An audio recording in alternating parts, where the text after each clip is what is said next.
Mongko ingkang gumana musik ana ing atiku kabeh wong sak negaraku padha ngondo padha ngandhake Semar Badranaya.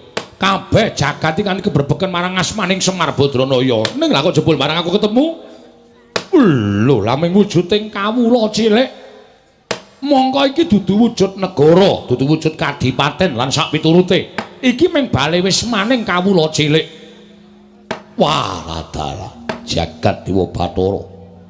Nganti kondhangku ning negaraku wae kalah karo kondhange Semar.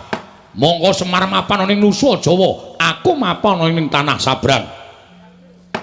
Nuwun sewu panjenengan menika Nalindra saking pundi? Tepung nggih. Yen kowe ketemu karo aku kuwi Nalindra saka negara ing Bata Sarimbak.